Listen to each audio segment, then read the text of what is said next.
சாம்பார் ஒரு தாளிச்சிருவோமே. முதல்ல சாம்பாரை வேலையை முடிச்சிருவோம். ஆயில குறைச்சி வச்சுக்க, சூடாகுது.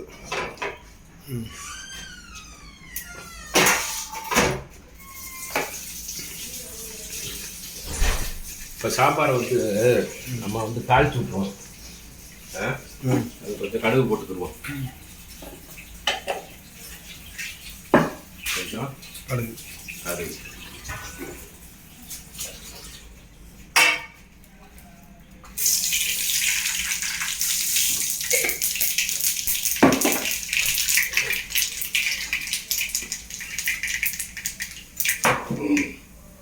கொஞ்சம் கருவேப்பிலையை போடுவோம்.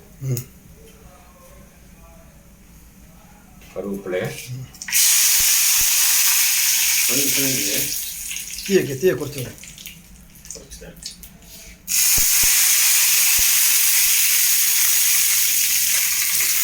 வெங்காயத்தை சொல்லுங்க.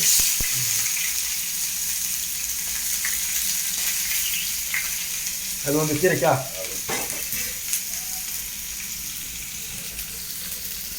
போட்டு ஒரு கிண்டி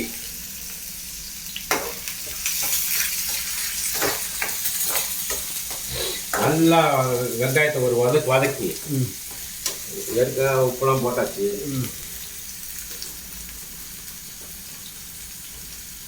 எப்படி இருக்கு? சூப்பராக இருக்கு. அது கல்யாண சாப்பாடு மாதிரி இருக்கா? ஆமாம். அப்படி காய்கறி பார்த்தாலே சாம்பார். ஆமாம்.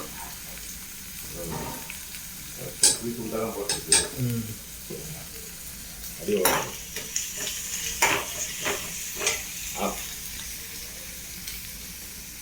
அது என்னது?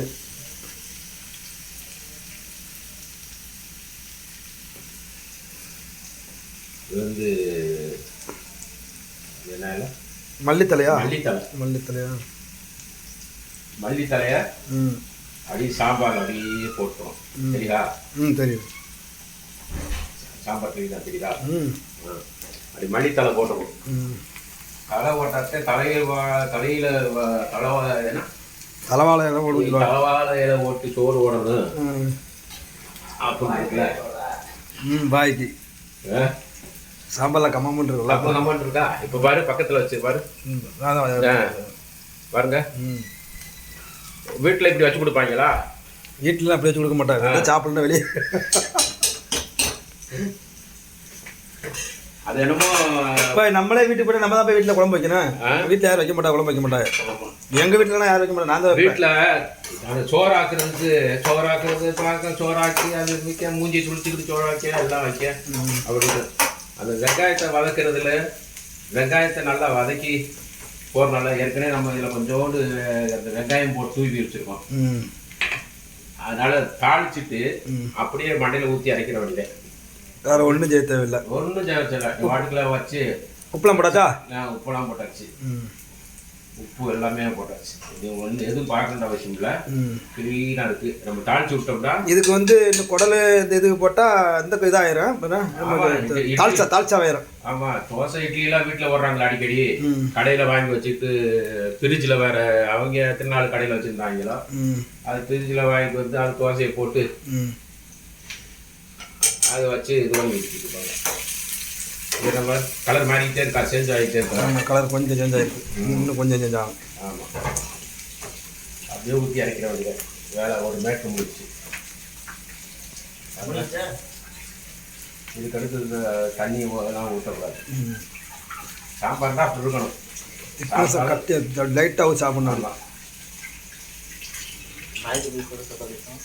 நம்ம வேற மாதிரி சீரகம், சோம்பு அது எல்லாமே போட்டு வெங்காயம், தக்காளி எல்லாம் வதக்கிட்டு பருப்பு தூக்கி அதில் ஊற்று. அது எல்லாம் ஒன்று. அது கொதிச்ச வேஸ்ட்டு. ஆமாம். அது ஒரு மாதிரி தான் இருக்கும். நீங்கள் நம்ம அப்படி ஒரு மசாலெலாம் போட்டு ஒரு கலக்கிட்டு பருப்பு தூக்கி அதில் ஊற்றுறப்ப அது ஒரு இதாக இருக்கும். இப்படி செய்கிறப்ப இது ஒரு வித்தியாசமாக இருக்கும். சாம்பாரில் பருப்பு, துவரம் பருப்பு சாம்பார், பாசி பருப்பு சாம்பார், மைசூர் பருப்பு, இப்படி ஒவ்வொன்றுக்கும் ஒவ்வொன்று போடுறப்ப அது ஒரு இதாக இருக்கும். நமக்கு அழகா வதங்கிச்சா கட்டிக்கலாமா? பாருங்கள். கொஞ்சம் சாப்பிடணும், கொஞ்சம் சாப்பிடணும். ஆமாம். அந்த கருகக்கூடாது. கருகுனா வாசம் அடிக்கும். கொஞ்சம் சவக்க விட்டு எடுத்து அவ்வளோதான். அப்படியே ஆஃப் பண்ணிட்டோம்னா அடுத்த கீரைகள் எப்படி பொரிக்கிறதோ அது கீரையில் வந்து நம்ம வந்து எல்லாம் கட் பண்ணி ரெடி பண்ணுங்க. ஆமாம், கட் பண்ணிட்டு அடுத்து இதுதான் இருக்கும். அவ்வளோதான். சாம்பார் கீரை சைடிஷு. ஆமாம்.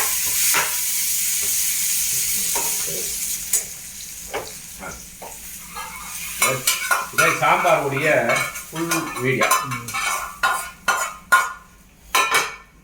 நாங்கள் சொன்னது மாதிரி தான். இதில் பல குழம்புகள், எல்லா குழம்பும் வைப்போம். பூடு குழம்பு, வத்த குழம்பு, வெந்தய குழம்பு எல்லாமே இருக்குது. எப்படி இருக்கு பார்ப்போம். பாருங்க, உப்பு பாருங்க, டேஸ்ட் பாருங்க.